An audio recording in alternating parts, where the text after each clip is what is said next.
here as far as that story is maybe he's not as far away as you think he is. And I've heard a lot of people talk about that, especially a lot of former law enforcement saying, hey, don't think too big because sometimes they're a lot closer than you think. Great job.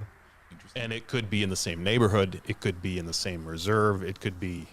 The farther you go away from home, the less certain you are of where you are and where you should and should not be. Correct. So I just ask to keep that in mind because everybody's in so many different directions. But when this does end, it'll be interesting to see where they do find him. Right on cue here, Amber Sepulvado here, #KJB, #Whhaat. Do they have police set up at all exit points of the reserve here? Here's one of those intersections here where traffic would go in and out, as we understand it. And do they have police set up at every exit point of the reserve? I don't know if every exit point. I mean, can you cover you can't form a perimeter around the entire place, but as far as exit points here, this is a very good question, and I'm not certain to the answer. Yeah. No, I mean, it makes sense, but it's just a case of resources and how many entry points that reserve has. I mean, main roads would be an entry and exit point, obviously, so there must be a few at least of those. But if somebody wanted to leave, I think they're just going to find the path of least resistance and get out of there. Samantha Heyer, #AJB. Why aren't they splitting the team into two and coming in from different ends of the reserve to meet in the middle? Less of a chance for him to hide if he's actually there. Yeah, and I love that question because that's so important on a search from the very beginning. You have to get it right. And especially for a missing person, you only have like a certain amount of time. Like somebody who's truly missing, you only have a certain window of opportunity to find that person successfully, and then it gets really bad after that. So I think for the professionals who are out there, they should have a clear strategy as to going into this place. And if they think he's there, somehow to trap the person would require different entry points and come together. So it minimizes the risk of him getting away. Yeah, and they are splitting the team, and less of a chance for him to hide if he's actually there. Again, there's likely more evidence that the FBI and police have that leads them to focus here on this area. Why aren't they, covering this area of the reserve and that area of the reserve? They're really honed in. If you look at the entire map of the reserve, you can see their search efforts is really focused on one area. It's like shaped like a potato. It's like this. It's like a big oval. And I know that a potato and an oval, it's more of a potato-shaped search area right now. And they're focusing on this area because they have to have something that leads them to believe that this is the most likely area where Brian could be based on what they have at the time. Mm-hmm. And I don't know if they know if there's any degree of certainty behind that, but we have to go with based on what we're seeing here, and they're committing a sizable amount of resources to that area. Oh man, this is a really good comment here from Katie, Josh. We're talking about the swamp buggies. I think they're cool. They are cool, but they're big and they're powerful, and they cover a whole lot of terrain as they wheel through the reserve. And Katie here is asking, and we have been talking about all the scenarios we were talking yesterday about. Scenario A is that he's found alive, and scenario B is that he's found not alive. And Katie here asking #KJB, if they're just crashing over everything, how do they know that they're not crushing over his body? And again, as a reminder, we got to stay rooted in reality. We don't have any information that leads us to believe that Brian Laundrie is deceased or not alive at this time. I think that there's, of course, been a lot of people talking online as to whether or not we were talking about his mental state and whether or not he would do something to harm himself. And there have been mental health experts that have chimed in on this portion of the conversation.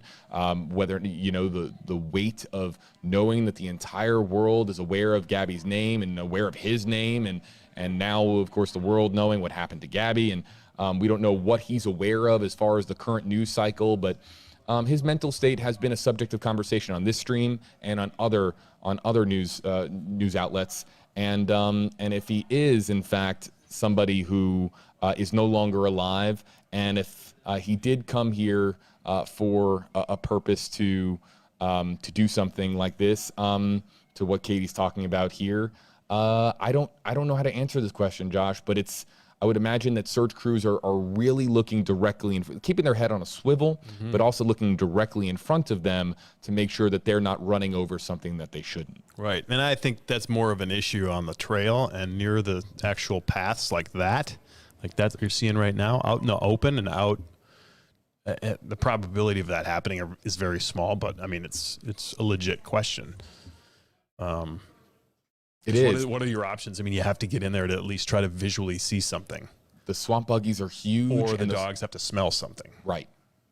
Right. So without even being close, I mean, that's a risk they're willing to take. Heather Bailey saying that the vehicle is amphibious, but all swamp buggies may not be amphibious. Thank you so much. Amber Jean Roberts. We brought up this comment here earlier about the scent.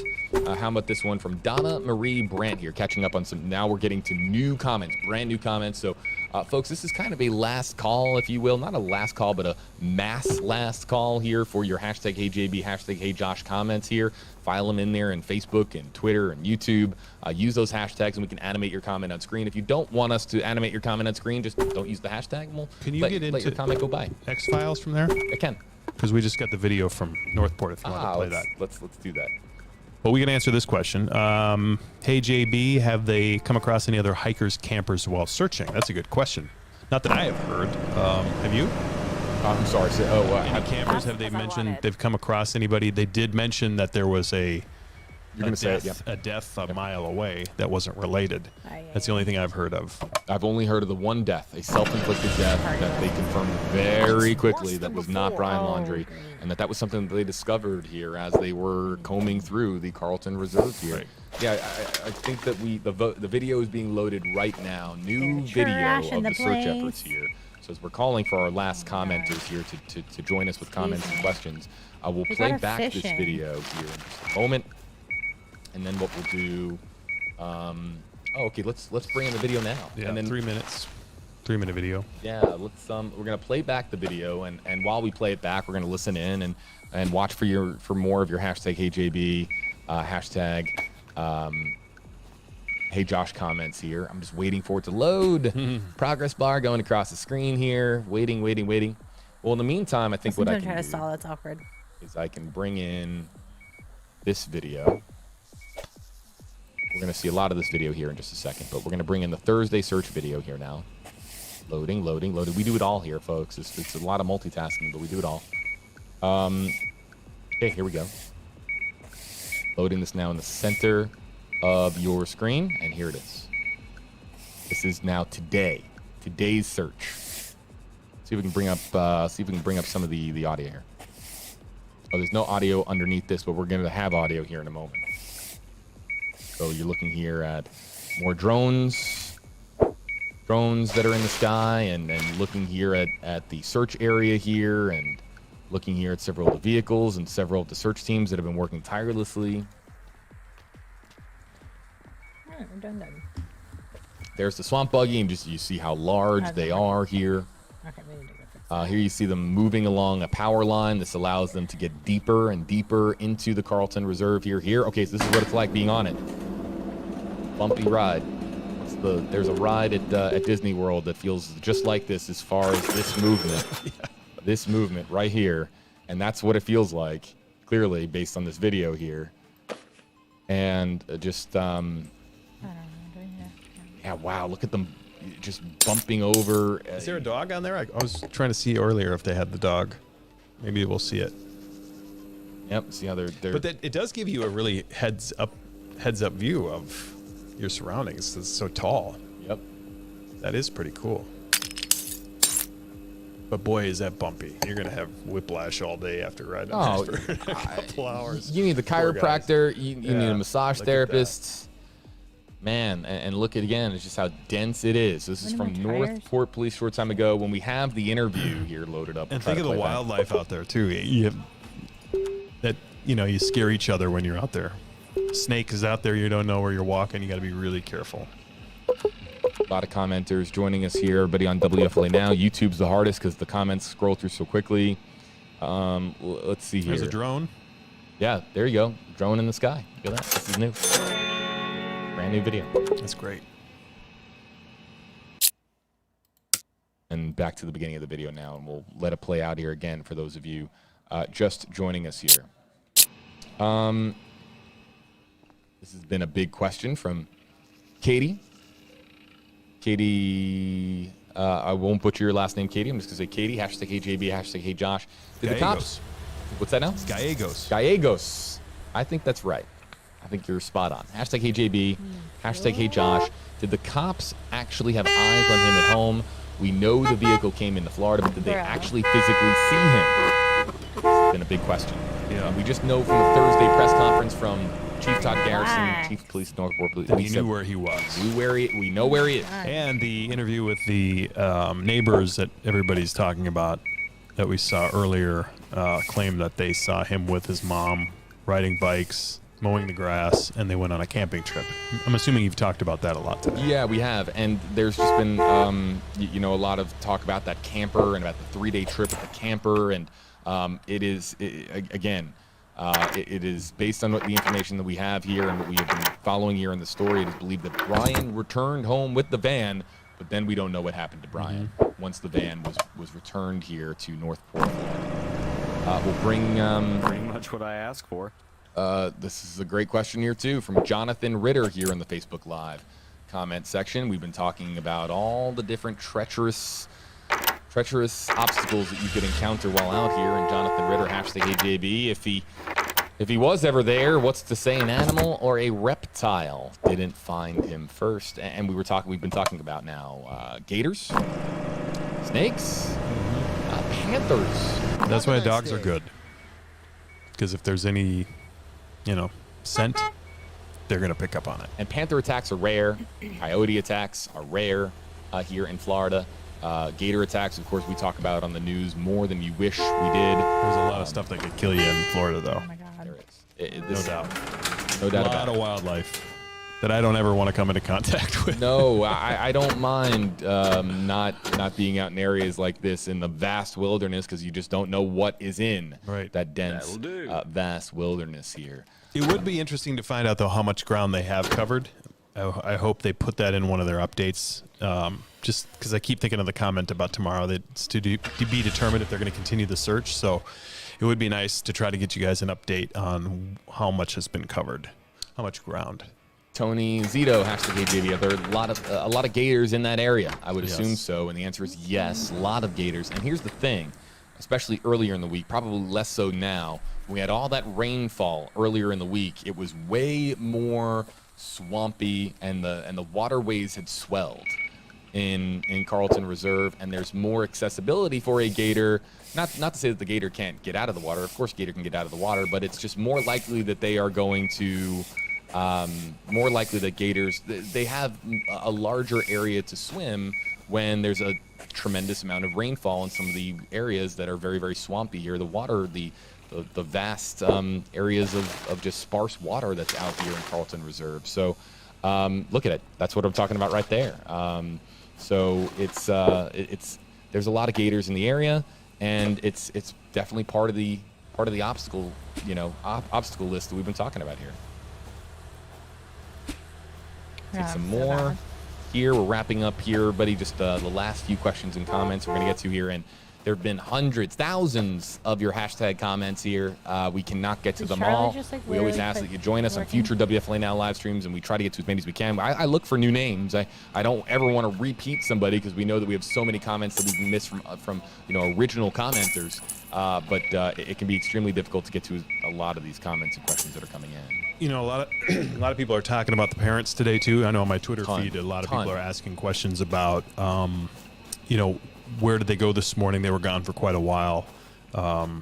Curious to know if they went to the police station. So Brian Enton from Nexstar Nation was out there, said he went live, and they had someone go by the police station and did not see the truck there, but 2 unmarked cars did follow them when they left. Kidding. So just wondering, why.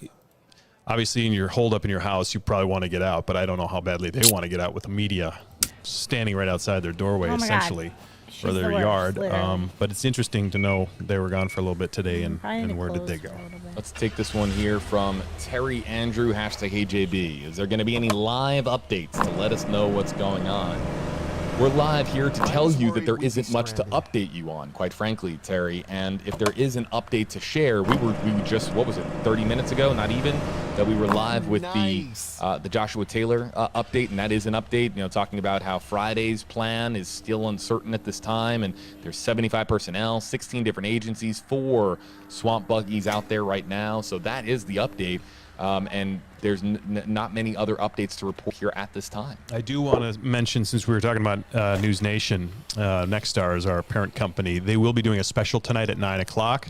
I know Brian Enton had mentioned that they're putting together a special at 9 p.m. Eastern. So if you want to watch that and don't know where to find it on cable or don't have it, you can go to newsnationnow.com/Gabby, and you can watch it there at 9 o'clock tonight. So they're putting a special together, and I'm sure a lot of the content that we have and that we've put together will be a part of that special. So something to check out tonight that will give you kind of an all-encompassing look as to where we are in the case and where we go from here. Felicia Maddox, hashtag HeyJB, hashtag HeyJosh. Do they know if he returned from the camping trip with his parents? This is a still image here of the camper that we're talking about here. Let's talk about the camper here for a moment. We haven't talked about the camper in about an hour and a half now.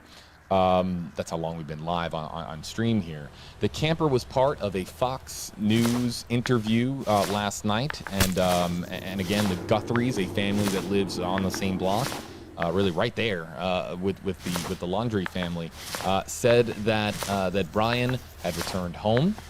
That Brian had returned home in the van. They just didn't think all that much of it, and it was about a week to a week and a half later. So somewhere in we've been looking at a calendar somewhere in that. Perhaps that September 9th, 10th, 11th, 12th range there that the Guthries were, again, this is according to the neighbors who spoke to Fox News, saying that they saw the family, that being the Laundry parents and Brian Laundry, leave with this camper, the pickup truck towing this camper, and leaving for a period of 3 days. You want to leave, Now, biatch? do they know, to Felicia's comment God, she's here, seriously doing do that they right know now? if he returned from the camping trip with his parents, can't. and that wasn't articulated in the Maybe they're interviews? tired As like that. I watched it multiple times now, and it wasn't articulated in the interview, Josh, so we don't know, but they could